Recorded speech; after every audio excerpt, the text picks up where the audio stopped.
Shalom, queridos, Deus abençoe a vida de vocês. Passando aqui para a gente fazer um breve estudo sobre o capítulo 3 de Efésios, né? É o capítulo do plano secreto, né? Que plano secreto era esse de Deus, né? Que estava escondido, né? Ainda que parcialmente escondido, né? E que o mundo ainda não conhecia. Inclusive muitos judeus, conhecedores da Torá, estudantes da Torá, não conheciam, né? Então, que plano secreto era esse? Esse plano secreto ele era dividido em duas partes. A primeira parte era a inclusão dos gentios, né, ao povo de Deus, tá? Em pé de igualdade, completa igualdade, completo conhecimento, tá? Junto aos judeus. Esse é o ponto 1, que na minha opinião está parcialmente encoberto. E o segundo tópico seria tornar conhecido para os seres espirituais dos céus. Olha só que coisa interessante, né? Tornar conhecido para os seres espirituais do céu a sabedoria de Deus, né? Usando a comunidade messiânica, usando a igreja, ele estava mostrando para os seres espirituais no céu a multiforme sabedoria de Deus. Então, o plano de Deus ele não estava só firmado aqui na Terra, mas ele também compreendia a apresentação aos seres espirituais do céu, a multiforme graça de Deus, a multiforme sabedoria de Deus, tá? Isso é fantástico, gente. Isso é assim, maravilhoso. Então, assim, Deus ele sempre está aí para nos surpreender. E aí Paulo continua ali, né, falando que ele já havia escrevido sobre essa questão do plano divino de forma sucinta, né? Isso está bem evidente lá no capítulo 2 que nós estudamos, versículo 11 até o versículo 22, ele fala de forma sucinta, né, a respeito deste plano, tá? E aí vamos tentar trabalhar os dois aspectos desse plano, tá? Em primeiro lugar, a respeito da entrada dos gentios nesta aliança, tá? Esse conhecimento ele já existia, tá?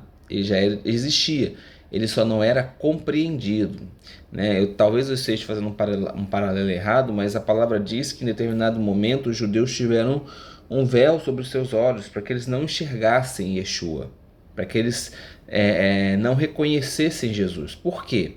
Porque se os judeus reconhecem Jesus e Jesus é colocado como Messias do povo, a graça do Senhor, entre aspas, ficaria limitada ali aos judeus, tá?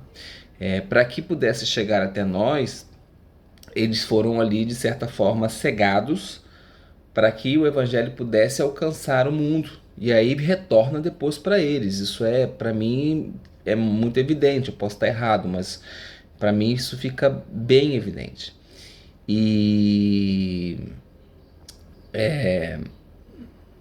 Mas esse conhecimento, de certa forma, ele existia, tá? De certa forma, ele existia. Eu vou mostrar para vocês aqui um texto. Aliás, vou pegar dois textos aqui para mostrar para vocês a respeito desse conhecimento. Um está no Novo Testamento, tá? Mas é uma citação do Antigo Testamento. E a outra é o Antigo Testamento em si, tá? Eu vou abrir aqui Atos 15, versículo 13, diz assim, ó. Deixa eu achar aqui. Então Tiago rompeu o silêncio para responder. Irmãos, ele disse, ouçam o que tenho a dizer. Simão contou-nos detalhadamente o que Deus fez ao mostrar seu cuidado ao tomar dentre os gentios um povo para levar o seu nome. E as palavras dos profetas estão em completa harmonia com isso, porque está escrito, aí ele vai citar Amós aqui, né?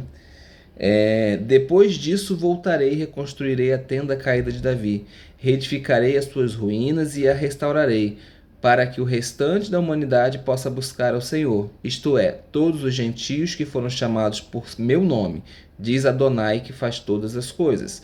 Então, você vê que os profetas já falavam a respeito disso.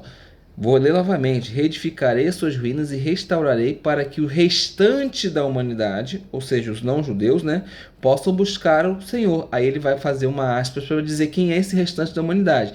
Isto é, todos os gentios que foram chamados por meu nome, diz Adonai que fez todas as coisas. Então, esse conhecimento já existia, só não era bem interpretado. Outro texto também que chama bastante a minha atenção, e eu queria que... eu tinha até marcado um aqui, mas eu vou... depois a gente procura de novo porque saiu da página. Vamos aqui em Isaías no capítulo 56. Isaías 56. Eu vou ler do 4, apesar do que o 4 fala sobre os eunucos, mas o mais importante para a gente seria o 6. Mas vamos lá. Pois eis o que diz Adonai: quanto aos eunucos que guardam os meus sábados, que escolhem o que me agrada e se apegam à minha aliança, em minha casa, nos meus muros, lhes darei poder e um nome maior que o de filhos e filhas, e lhes darei um nome eterno, que jamais será eliminado. Aí agora vem os estrangeiros de quem? De Israel, né? E os estrangeiros que se unem a Adonai, a fim de lhe servir, amam o nome de Adonai, são seus servos.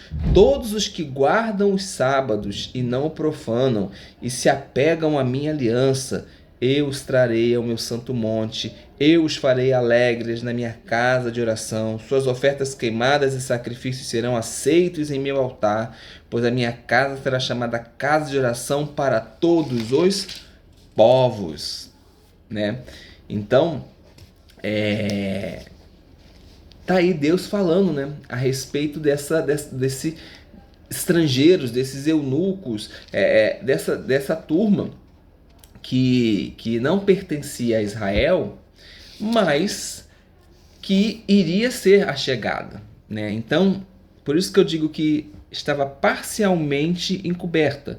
Os profetas já falavam a respeito disso, mas ainda não era compreendido, tá bom? Então deixo esses textos aí como referência. Então este é o plano de Deus, tá? E aí, para a gente terminar, é um vídeo mais curtinho, capítulo 3, ele é mais curtinho, nós vamos falar sobre algo fantástico, que é a largura, o comprimento, a altura e a profundidade do amor do Messias, tá? Isso é de uma grandeza muito grande, porque assim, se a gente for parar para a gente observar, o amor de Jesus então tem uma largura, né? Ou seja, a gente consegue enxergar ali o tamanho deste amor, de alguma forma, né? E isso está muito claro para a gente através dos evangelhos, né? Então, assim, o amor de Jesus é largura ao ponto de abraçar tanto judeus quanto não judeus. Então, ele consegue, pela largura, né? O vídeo não vai conseguir ver, mas aqui está aqui a largura, ó. Largura, né? A gente consegue ali ver o tamanho, né, do amor de Jesus ao ponto de abraçar a todas as pessoas, né? O amor também tem o quê? Comprimento no sentido de que ele continua crescendo, né? Ele é comprido, né? Ele tem altura, ele conduz o espírito das pessoas para a presença de Deus que está no alto, né? A altura fala de subir, né? E a profundidade, né? Esse amor, ele consegue alcançar até a pessoa que está lá na mais terrível angústia, na mais terrível depressão. Ele consegue alcançar. Então, se a gente botar aí vamos mudar um pouco essa figura de linguagem e vamos botar aqui, ó, norte, sul, leste, oeste, né? Leste, oeste. Porque o vídeo está invertido, eu acho, mas tudo bem.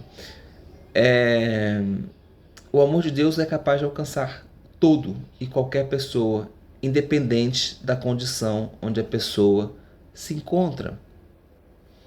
Esse é o amor de Deus. Você pode estar na situação que você estiver agora. O amor de Deus está apto a te alcançar. Basta que você aceite. É como se você olhasse para todos os lados e tivesse um braço estendido para você querendo te abraçar.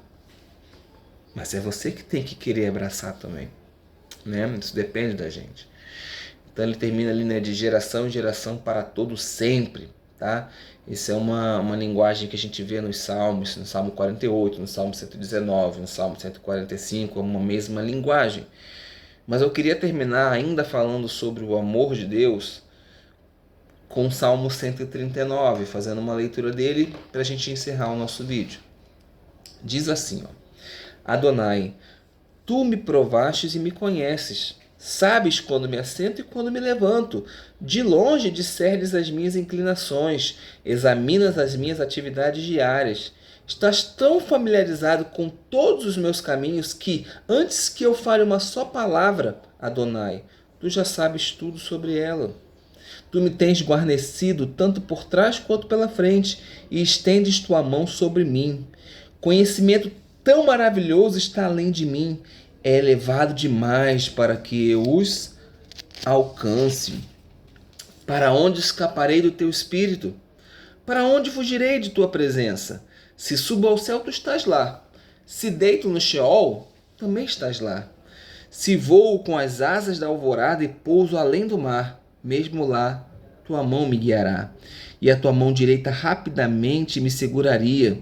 Se eu disser que as trevas me cerquem, que a luz à minha volta seja noite, ainda assim, trevas como essas não são tão escuras para ti. Pelo contrário, a noite é tão clara quanto o dia. As trevas e a luz são a mesma coisa. Pois formastes o mais íntimo do meu ser. Tu me tecestes no ventre de minha mãe.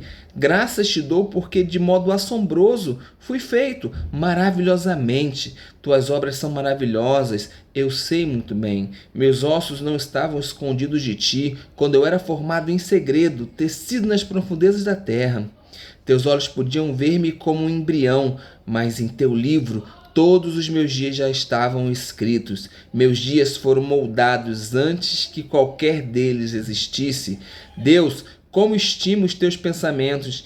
Em que quantidade eles existem? Se eu os contar, eles são mais que grãos de areia. Se termino de contar, ainda estou contigo. Deus, se tão somente destruístes o ímpio, homens de sangue, afastem-se de mim. Eles invocam teu nome para os seus planos astutos. Sim, teus inimigos usam mal o teu nome.